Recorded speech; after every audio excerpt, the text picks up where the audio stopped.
Hi class, Dr. Morton here, so welcome to week 4.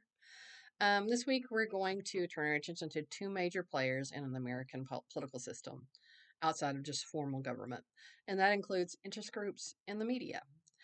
So both play essential roles in shaping elections, influencing public opinion, and driving policy outcomes. So we're going to start with Chapter 7. It's going to focus on interest groups. You're going to explore how these organizations form, how they attract and maintain members, and the various ways that they pursue their goals. The interest group lecture is going to explain why membership matters. More members mean greater influence, and then it's also going to cover how selective benefits such as discounts or other perks can really help overcome the free rider problem.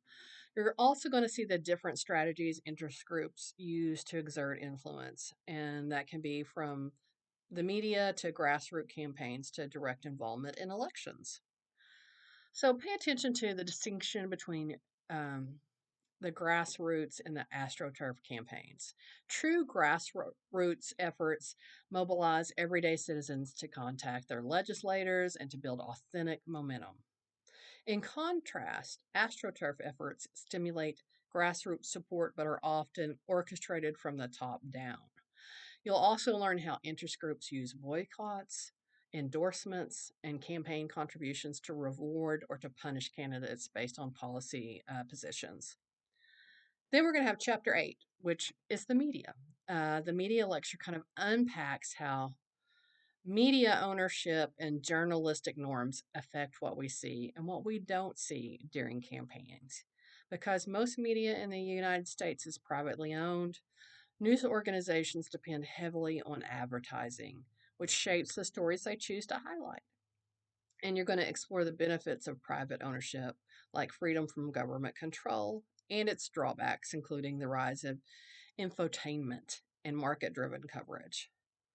We're also going to look at the norm of objectivity, how this developed historically as a way to appeal to a broad audience, and how today's landscape of partisans and ideological outlets has changed that norm. So be sure to notice how these trends connect to narrowcasting, where outlets tailor content to specific audiences. And you're going to consider how journalists decide what races or events to cover, and how they often focus on conflict, novelty, and the horse race, rather than substantive policy discussions. Remember that this week's discussion is due by Thursday and that you need to respond to peers by Sunday. And we're going to talk about the effectiveness of boycotts.